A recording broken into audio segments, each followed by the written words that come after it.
How soon into your visits to Sing Sing did your writing process begin? We had begun the writing process kind of in earnest after we had this first breakfast at Brent's apartment. And I think, this was six years of development. And so the timeline is long and varied, but, a big part of the development was kind of happening in time with, our own education in the program and also our own moral education in terms of learning about, what this program is actually doing and also how that could inform our own process and how our process would mirror that. We really struggled for many years to capture what it felt like when we were really inside and when we were really around these men, because there was this very palpable, amazing energy that was shared in these spaces, so vulnerable, so open, no masks. And whenever we would go away and try and write it and write it and go be the filmmakers and put it on the page, it always kind of fell short of what the room really felt like. And the big breakthrough for us was when we finally were able to allow our writing process to mirror how the program actually operates, which is really as a community.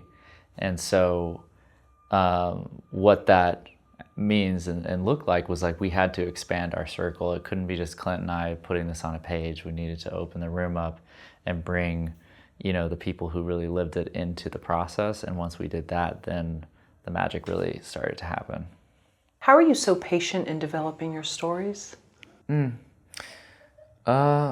It comes a bit with experience, but a big thing that we have kind of discovered for ourselves is that, we want to tell stories from the dirt up, and I think what that means is we just care a lot about the communities we're working within. We want to pull the curtain and come behind a place, and we know that process of discovery can take time. We always want it to be faster, but a movie also will tell you when the time is right and also tell you when it's not, sometimes forcefully.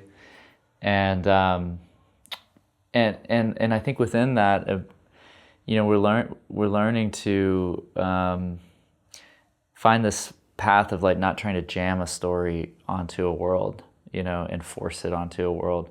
A big thing for us is allowing the story to kind of reveal itself to us through the relationships we form with the people who really kind of live within this space. And if you can have patience for that, and if you're willing to listen first, you'll hear the most amazing things. And so did the movie show you that it was ready to be made? You said it 6 years in. Yeah. Were there any times when it might have stuttered out, or it was sort of plenty. Yeah, we did 3 significant page 1 rewrites of this script. And whenever you get to the point where it's like, oh, we need to start over again, those are hard truths, to embrace. But when it's like there's a better way to do this. With the 3 page 1 rewrites that you did, what feedback were you getting, and where would you take it to sort of be passed around so that other people could give you notes on it?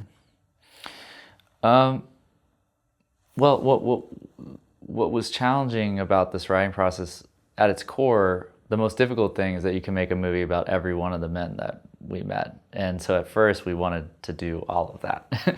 And so we put so much into the story, and it mirrored a lot of the original article, which was, more of a broad ensemble. And the feedback we got, and that largely is, we keep like sort of a trusted group of friends, of collaborators that we've known over the years who see our stuff very, very early on. And then kind of based on how that is resonating, then you finally work towards a place of like, are you going to expose as potential partners and actors and all of that? But what we were seeing ourselves and what the feedback we were getting was there was no one to attach to, it was too broad. And so the next draft we swung to the complete opposite end of the spectrum, and we made it a very, very tight subjective point of view of and created a composite character of many of the men we met, because we're still trying to do everything, but just do it through one character and tell the sort of one man's journey through the program. But what we learned through that was that it was too narrow now, because it's really the story of a community.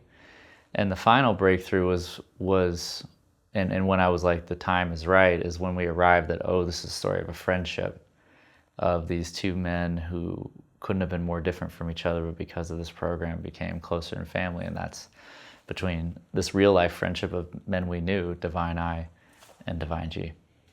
How much do you believe in the words, trust the process? More and more with time, you know. And the thing about trust the process is that it can mean a lot of different things. It can be very overtly like trust the process. It's kind of a show until opening night, you know. And in the filmmaking process, like, and you know, through production until you get to that final cut.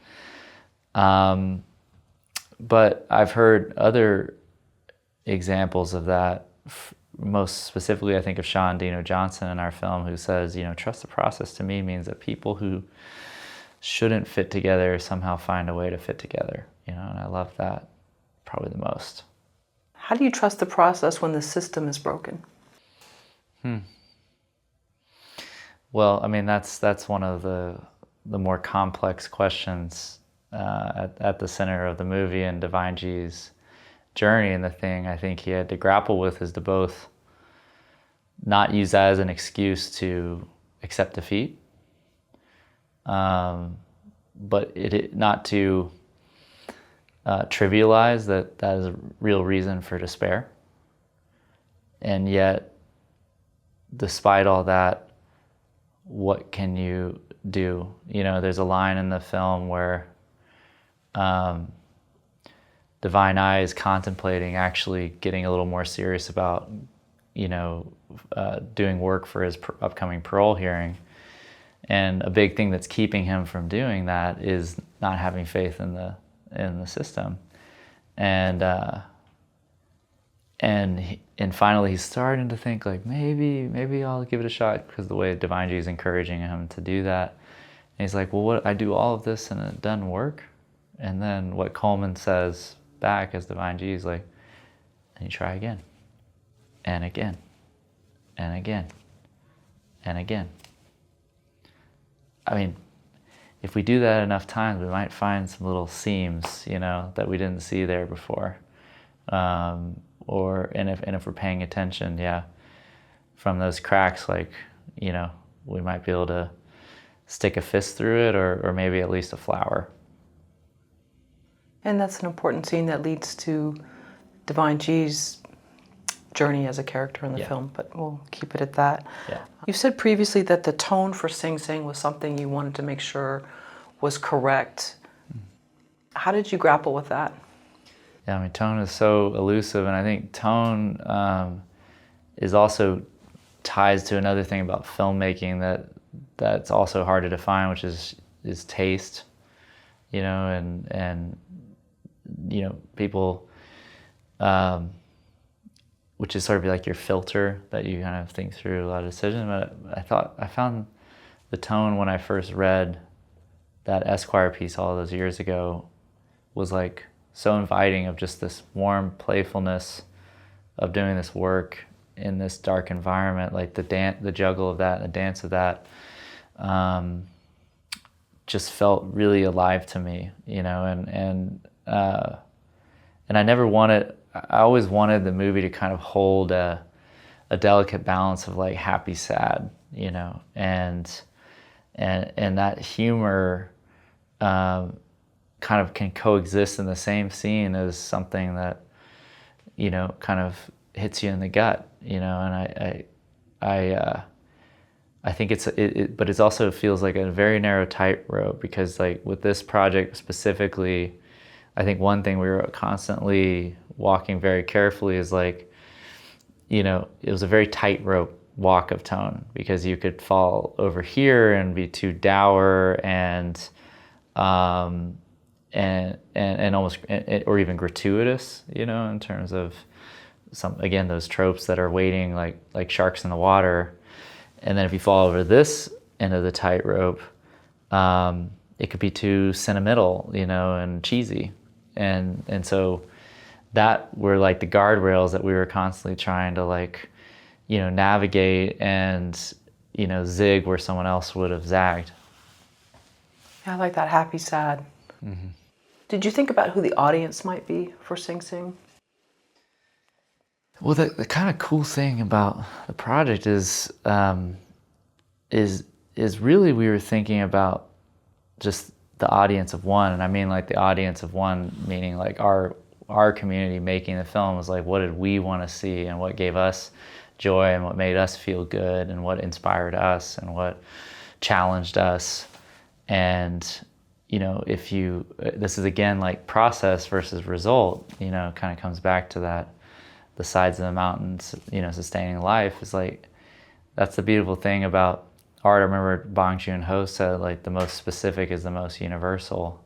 And we knew that just this story we were telling on the ground in New York, together as this community, was moving us significantly. And you have a lot of confidence that if it can do that, then it can extend beyond that and reach the world.